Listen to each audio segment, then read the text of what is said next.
Hi guys, good morning. I am BK Sharma from Icon School, GGC.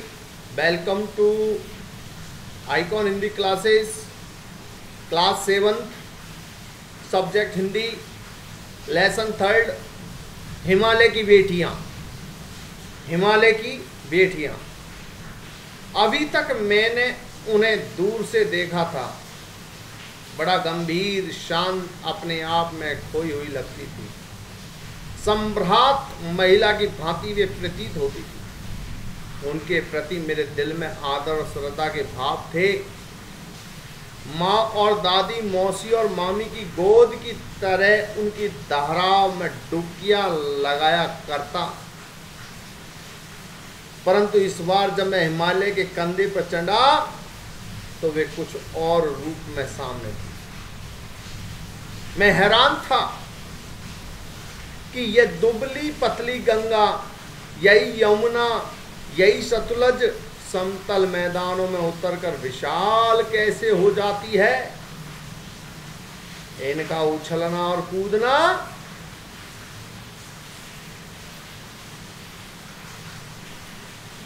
खिलखिलाकर लगातार हंसते जाना, इनकी यह भाव भंगी, इनका यह उल्लास कहां गायब हो जाता है मैदान में जाकर। किसी लड़की को जब मैं देखता हूं, किसी कली पर जब मेरा ध्यान अटक जाता है, तब भी इतना कौतूहल और विस्मय नहीं होता जितना कि इन बेटियों की बाल लीला देखकर। कहां ये भागी जा रही है? वह कौन लक्ष्य है जिसने उन्हें बेचैन कर रखा है? अपने माता पिता का विराट प्रेम पाकर भी अगर इनका हृदय अतृप्त ही है तो वह कौन होगा जो इनकी प्यास मिटा सकेगा? बर्फ, जल, नंगी पहाड़ियां, छोटे छोटे पौधों से भरी घाटियां, मधुर अधिकाएं, सरसब्ज उपत्यकाएं, ऐसा है इनका लीला निकेतन। खेलते खेलते जब ये जरा दूर निकल जाती है तो देवदार, चीड़ और सरोज, चिनार, सफेदा केल के जंगलों में पहुंचकर शायद इन्हें बीती बातें याद करने का मौका मिल जाता होगा। कौन जाने बूढ़ा हिमालय अपनी इन नटखट बेटियों के लिए कितना सिर धुनता होगा। बड़ी बड़ी चोटियां से जाकर पूछिए तो उत्तर में विराट मौन के सिवाय उनके पास और रखा ही क्या है।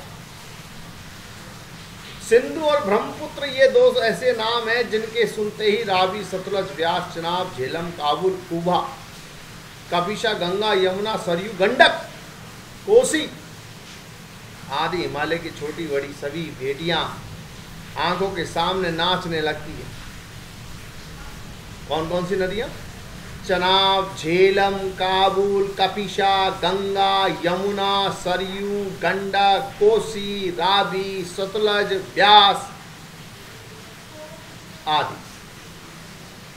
वास्तव में सिंधु और ब्रह्मपुत्र स्वयं कुछ नहीं है।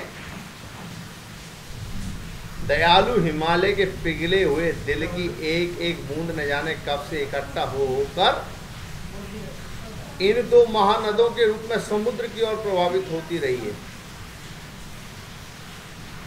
कितना सौभाग्यशाली है वह समुद्र जिसे पर्वतराज हिमालय की इन दो बेटियों का हाथ पकड़ने का श्रेय मिला, जिन्होंने मैदानों में ही नदियों को देखा होगा। उनके ख्याल में शायद यह बात आ सके कि बूढ़े हिमालय की गोद में बच्चियां बनकर ये कैसे खेला करती हैं।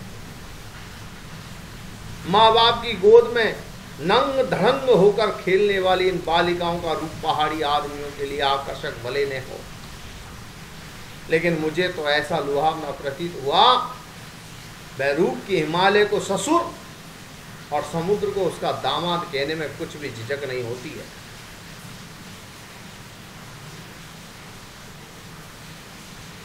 कालिदास के विरही यक्ष ने अपने मेघदूत से कहा था, बेत्रवती बेतवा नदी को प्रेम का प्रतिदान देते जाना, तुम्हारी वह प्रेयसी तुम्हें पाकर अवश्य ही प्रसन्न होगी।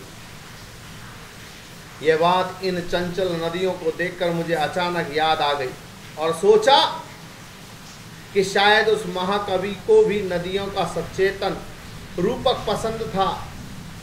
दरअसल जो भी कोई नदियों को पहाड़ी घाटियों और समतल आंगन के मैदानों में जुदा जुदा शक्लों में देखेगा, वह इसी नतीजे पर पहुंचेगा।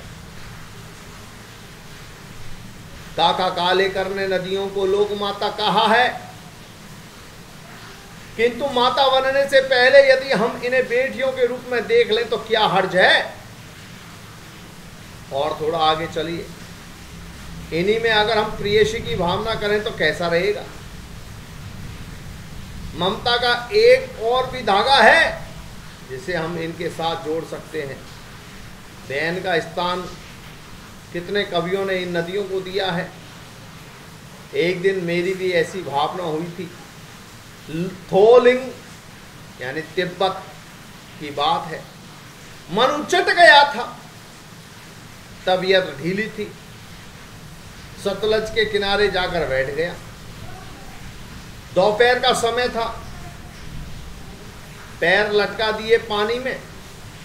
थोड़ी देर में उस प्रगतिशील जल ने असर डाला और तन और मन ताजा हो गया। तो लगा मैं गुनगुनाने, जय हो सतलज बहन हमार तुम्हारी, जय हो सतलज बहन तुम्हारी, लीला अचरज बहन तुम्हारी, हुआ मुदित मन हटा खुमारी, जाऊं मैं तुम पर बलिहारी, तुम बेटी ये बाप हिमालय, चिंतित पर चुपचाप हिमालय, प्रकृति नटी के चित्रित पट पर अनुपम अद्भुत छाप हिमालय, जय हो सतलज बहन तुम्हारी, जय हो सतलज बहन तुम्हारी। इस पाठ के लेखक हैं नागार्जुन। और अब हम इनके प्रश्न उत्तरों को करेंगे। प्रश्न अभ्यास, लेसन हिमालय की बेटियों के प्रश्न अभ्यास। देखिए पहला क्वेश्चन है, नदियों को मां मानने की परंपरा हमारे यहाँ काफी पुरानी है, लेकिन लेखक नागार्जुन ने उन्हें और किन रूपों में देखते हैं।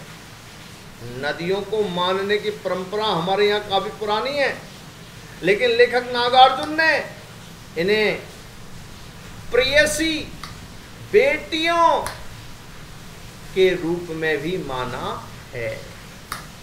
लेखक नागार्जुन ने नदियों को बहनों, प्रेयसी और बेटियों के रूप में माना है। सिंधु और ब्रह्मपुत्र की क्या विशेषताएं बताई गई हैं। सिंधु और ब्रह्मपुत्र ये तो विशाल नदियां हिमालय की बेटियां हैं, महानद हैं, और ये हिमालय की करुणा पूर्ण धाराएं हैं। और ये जब मैदानी भाग में आती हैं तो बड़ी शांत विशाल लगती हैं।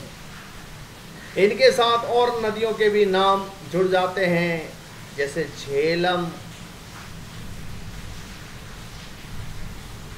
कोसी, चिनाब, गंडक जैसी नदियां, और गंगा, यमुना जैसी नदियां। काका कालेकर ने नदियों को लोकमाता क्यों कहा है। काका कालेकर ने नदियों को लोकमाता क्यों कहा है। काका कालेकर ने नदियों को लोकमाता कहा है क्योंकि नदियों से न केवल हमारे खेतों की सिंचाई होती है, बल्कि हमारे देश के नागरिकों को पीने के लिए पानी भी नदियों से ही प्राप्त होता है। ये हमारी लाइफ लाइन है, ये हमारी जीवन रेखा है। अगर नदियां नहीं होंगी तो हमारा जीवन, हमारे किसानों का जीवन, हमारी पूरी जनता का जीवन तहस नहस हो जाएगा। इसलिए काका काले करने नदियों को लोक माता कहा है, क्योंकि ये माता की तरह हमारा पालन करती है, हमारी प्यासी आत्मा को तृप्त करती है, हमारे खेतों को सींचती है। इसलिए काका काले करने नदियों को लोक माता कहा है। क्वेश्चन नंबर 4, हिमालय की यात्रा में लेखक ने किन किन की प्रशंसा की है? हिमालय की यात्रा में लेखक ने किन किन की प्रशंसा की है? हिमालय की यात्रा में लेखक ने नदियों की प्रशंसा की है, सिंधु और ब्रह्मपुत्र को महानद माना है, हिमालय की बेटी के रूप में माना है और हिमालय को इनके बाप के रूप में माना है, तथा समुद्र जहां ये नदियां ब्रह्मपुत्र और सिंधु और गंगा, यमुना, कोसी, गंडक, चिनाब, झेलम जैसी नदियां मिलकर के समुद्र में जाती हैं, तो उस समुद्र को इनका पति माना है, पति मान करके प्रशंसा की। ओके गाइस, ध्यान रखिए, क्लास 7th के बच्चे अपना कोर्स ले आए, ला करके हिंदी की नोटबुक अलग से बना लें, बना करके ये क्वेश्चन करें, और जो आगे लेख से आगे के क्वेश्चन दिए वो आपको करने हैं। ध्यान रखिए सभी बच्चे, आपको वही नोटबुक बनानी है, वही क्लास में चल जाएगी आपकी। इसलिए अगर पार्ट लेसन समझ में नहीं आया हो तो दोबारा वीडियो को देखें, और बाकी के लेसन हम बाद की क्लासों में देंगे। Okay bye, thank you.